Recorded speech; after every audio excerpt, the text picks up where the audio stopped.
Saya memberikan apresiasi kepada Atta Halilintar dan Aurel, keluarganya nih semuanya. Mudah-mudahan menjadi haji yang mabrur.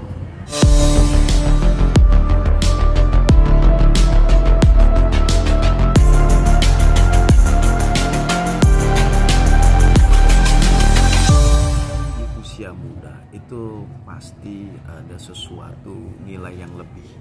Artinya haji itu, syarat daripada haji itu adalah akal yang sehat, tidak gila, uang yang banyak, manis tatno ilai sabila. Artinya sudah selesai dia, karena Islam itu didirikan atas 5 perkara. Salah satu kesempurnaan Islam itu adalah menunaikan ibadah haji. Siapa sih yang tidak mau? Benar nggak? Siapa sih yang tidak mau berhaji maupun umrah? Maka dia sempurnalah rukun Islam. Nah, ketika ada anak muda, sosok figur artis katakanlah seperti Atta Halilintar katakanlah sama Aurel, dan usia muda luar biasa. Memang yang Allah pilih masih muda, uangnya banyak, lalu dia niat untuk mendekatkan diri kepada Allah, berada di tanah suci, ke makam ziarah, wukuf di Arafah, subhanallah. Masih muda, uangnya banyak, ingat kepada Allah, panggilan dari Allah, lalu dia sikrah untuk mindsetnya ke sana. Ini luar biasa. Saya memberikan apresiasi kepada Atta maupun Aurel yang di usia muda tetapi tujuannya difaham.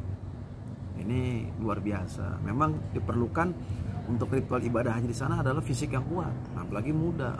Ini luar biasa. Kalau memang dia sosok anak muda yang kemampuan secara finansial, kemampuan fisiknya, kemampuan dari segi ilmu, akhlak, maka itu luar biasa. Nah, itu apa kata Allah? Allah membanggakan bagi kaum muda, pemuda-pemuda yang kuat imannya, kuat Islamnya, kuat fisiknya, kuat finansial, lalu dia pergi kemana? Pergi haji ke tanah suci. Disitulah dia penghambaan dia kepada Allah. Ulu umatan wahidan. Di situ dia akan tumpah ruah umat yang sama. Dia akan mengenal satu sama lain kemasih pemudaannya, tapi sudah memikirkan untuk akhiratnya. Subhanallah. Saat itu bukannya orang terpilih dipilih. Artinya kalau Allah ridho, kemudian dia bisa mencium Hajar Aswad, batu hitam yang mulia. Batu yang mulia katakanlah ketika umat muslim, dambaan umat muslim di berbagai penjuru dunia ketika mencium Hajar Aswad itu tentunya sangat berbeda. Karena ada keberkahan di situ. Itu kan batu surga. Banyak batu surga kita cium.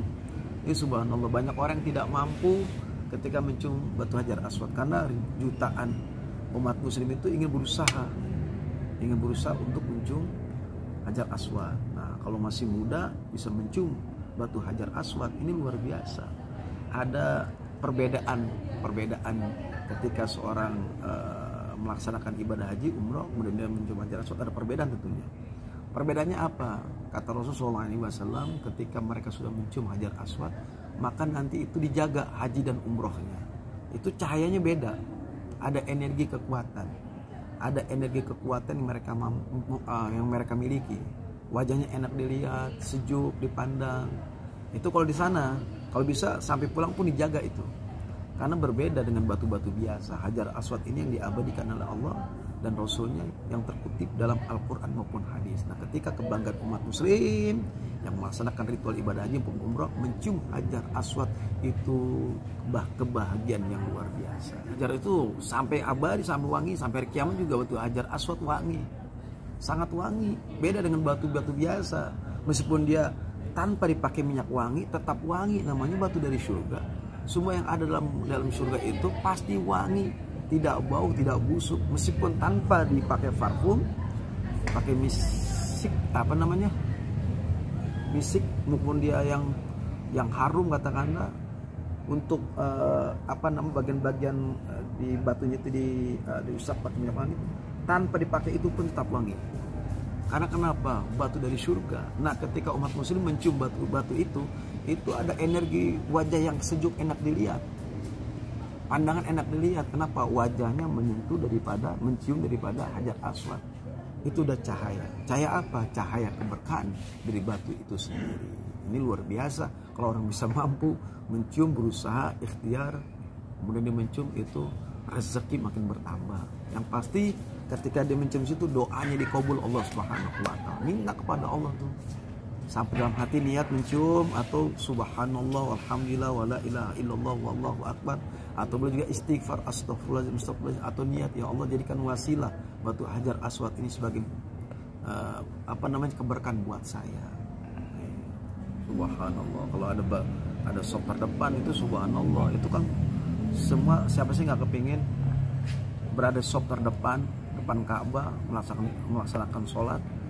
Itu luar biasa. Artinya karena sop yang terbaik itu adalah sop yang terdepan. Masjid yang ada di Indonesia maupun masjid yang ada di luar berbeda pahalanya. Dan ketika orang yang sholat di masjid tersebut, apalagi sop ke depan, itu pahalanya luar biasa, tidak bisa dihitung dengan jari nih. Ya, itu ibarat bulu kambing yang menempel di tubuh hewan tersebut, itu pahalanya seperti itu. Pahala saat dia mencium hajar aswad, kemudian melaksanakan ibadah haji, dan terlebih lagi adalah sop yang terdepan.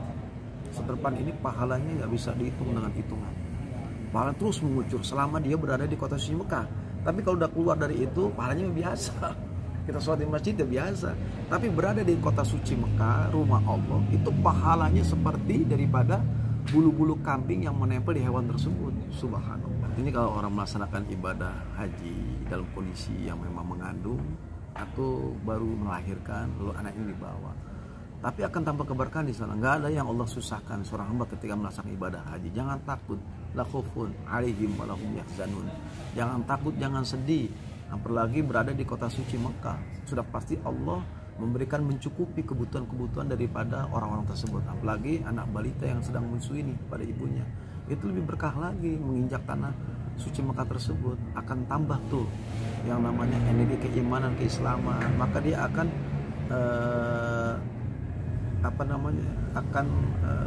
diberikan kebagusan oleh Allah, dari namanya jadi berkah, anak jadi anak soleh soleha, tambah kuat iman dan Islamnya. Itu yang harus dilakukan bagi siapapun yang memang ketika berhaji mempunyai anak bayi, ya nggak apa-apa, ajak sertakan, susukan di sana.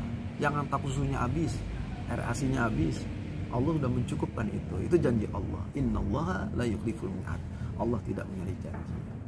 Itu kan kadang-kadang orang itu takut karena mungkin pernah melakukan dosa-dosa besar seperti zina, judi, mabok, menipu dan sebagainya. Justru di sana dibersihin oleh Allah, bukan dibalas langsung, dibersihkan. Apa yang telah pernah kita lakukan, mungkin maksiat-maksiat yang telah kita lakukan ketika berada di tanah suci Mekah, di berhaji, umroh, dihapuskan dosanya, bukan dibalas oleh Allah. Justru yang dibalas itu adalah bagi orang yang merusak ibadah haji maupun umroh. Tapi bagi orang yang melaksanakan ibadah haji dan umroh, tidak ada balasan suatu fisik salah kaprah, tapi adalah balasannya adalah ampunan Allah dan bertobat kepada Allah, dan Allah akan terima taubatnya. Kata Lintar ini luar biasa. Kita doakan mudah-mudahan sehat sekeluarga, panjang umur, dimudahkan dilancarkan ibadah hajinya, dijadikan haji yang mabrur, haji yang penuh berkah, haji yang penuh memberikan kemanfaatan buat diri, keluarganya dan masyarakat sekitarnya. Jadikanlah jaga hajinya. Menjadi haji yang bertakwa itu sulit, tapi berusaha untuk menjadi orang bertakwa, maka kita selamat dunia akhirat. Saya memberikan apresiasi kepada Atta, Linta dan Aurel, keluarganya nih semuanya. Mudah-mudahan menjadi haji yang mabrur, haji yang benar-benar yang dikabul doanya, yang Allah ridha, dan termasuk pilihan dari Allah Subhanahu wa taala. Atta dan